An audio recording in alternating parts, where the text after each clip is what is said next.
Kami akan menyampaikan 3 hal. Yang pertama, saya akan mulai dengan surat edaran THR, tunjangan hari raya untuk pekerja swasta, BUMN dan BUMD. Yang pertama, pemberian tunjangan hari raya THR merupakan kewajiban yang harus dilaksanakan oleh pengusaha kepada pekerja atau buruh. Hal ini secara tegas telah diatur dalam peraturan pemerintah nomor 36 tahun 2021 tentang pengupahan dan untuk tataran pelaksanaannya diatur dalam peraturan Menteri Ketenagakerjaan nomor 6 tahun 2016 tentang THR bagi pekerja atau buruh di perusahaan. Saya minta kepada semua perusahaan agar memperhatikan dan melaksanakan regulasi ini dengan sebaik-baiknya. Sesuai dengan ketentuan Permenaker nomor 6 tahun 2016 bahwa pekerja atau buruh yang berhak mendapatkan THR adalah mereka yang telah memiliki masa kerja 1 bulan secara terus-menerus atau lebih dalam hubungan kerja berdasarkan perjanjian kerja waktu tidak tertentu atau PKWTT, perjanjian kerja waktu tertentu PKWT, termasuk pekerja atau buruh harian lepas dan pekerja dengan sistem satuan hasil yang telah memenuhi persyaratan sesuai peraturan perundang-undangan.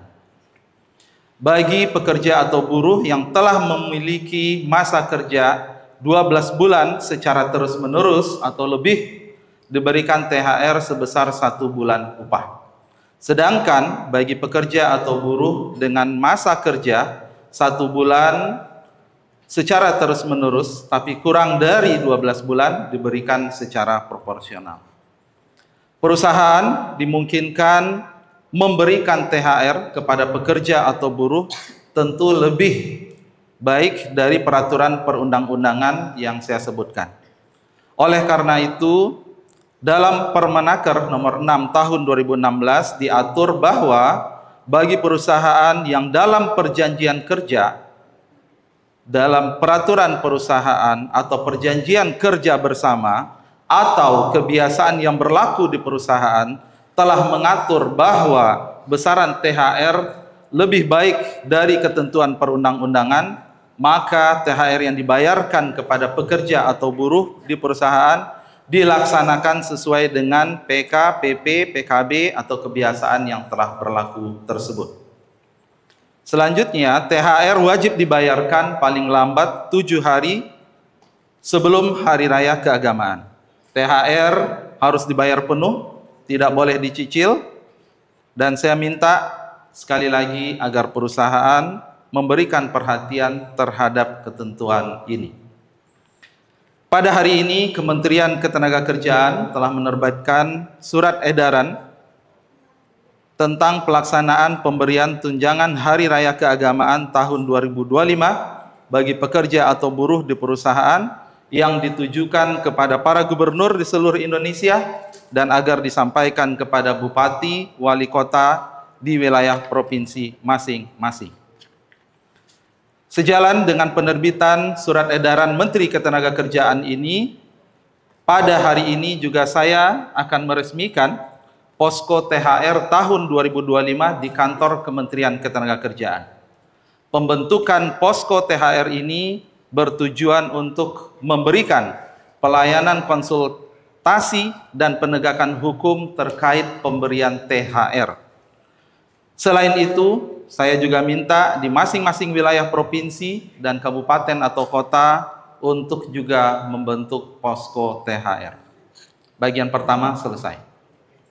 Bagian kedua, selanjutnya saya akan menyampaikan inti surat edaran Menteri Ketenagakerjaan tentang pemberian bonus hari raya tahun 2025 bagi pengemudi dan kurir online.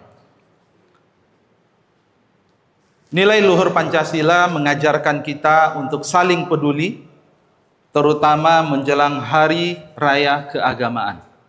Saya ingin menegaskan pentingnya hubungan antara perusahaan layanan angkutan berbasis aplikasi dan pengemudi kurir online yang didasarkan pada prinsip kekeluargaan, saling mendukung, dan saling menghargai. Sesuai arahan Bapak Presiden Prabowo, pada tahun ini pemerintah memberi perhatian kepada pengemudi dan kurir online. Untuk itu, saya menghimbau kepada seluruh perusahaan layanan angkutan berbasis aplikasi untuk memberikan bonus hari raya kepada pengemudi dan kurir online dalam bentuk uang tunai dengan besaran sebagai berikut. A. Bagi pengemudi dan kurir online yang produktif dan berkinerja baik, bonus hari raya keagamaan diberikan secara proporsional sesuai kinerja dalam bentuk uang tunai dengan perhitungan sebesar 20% dari rata-rata pendapatan bersih bulanan selama 12 bulan terakhir. Bagi pengemudi dan kurir online di luar kategori seperti yang dimaksudkan pada huruf A di atas, diberikan bonus hari raya keagamaan sesuai kemampuan perusahaan aplikasi. Bonus hari raya keagamaan diberikan paling lambat 7 hari sebelum Hari Raya Idul Fitri 1446 Hijriah. Pemberian bonus Hari Raya Keagamaan tidak menghilangkan dukungan kesejahteraan bagi pengemudi dan kurir online sesuai dengan ketentuan peraturan perundang-undangan yang telah diberikan oleh perusahaan aplikasi.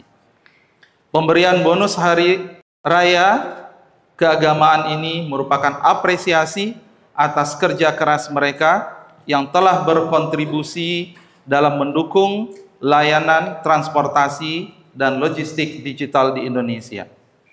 Saya harap kebijakan ini dapat dilaksanakan dengan baik demi kesejahteraan para pengemudi dan kurir online dan untuk mewujudkan ekosistem ketenaga kerjaan yang harmonis. Bagian kedua selesai.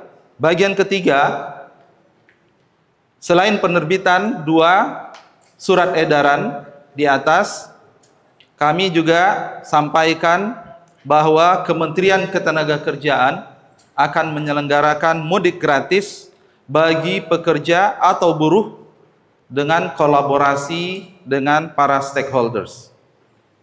Layanan lainnya selain mudik gratis yang diberikan oleh Kementerian Ketenagakerjaan adalah servis kendaraan bermotor gratis yang akan dilakukan pada 10 balai pelatihan vokasi yang dimiliki Kementerian Ketenagakerjaan yang tersebar di seluruh Indonesia.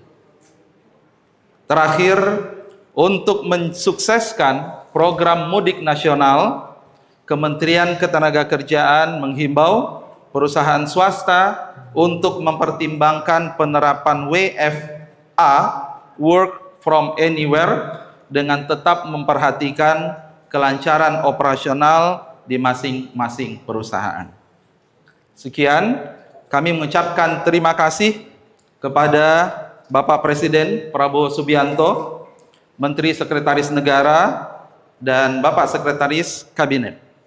Terima kasih juga kami sampaikan kepada Menko Perekonomian, Menteri Perhubungan, Menteri Komunikasi dan Digital, perwakilan dari perusahaan aplikasi yang hadir pada sore hari ini, dan perwakilan dari pengemudi dan kurir online yang juga hadir pada sore hari ini.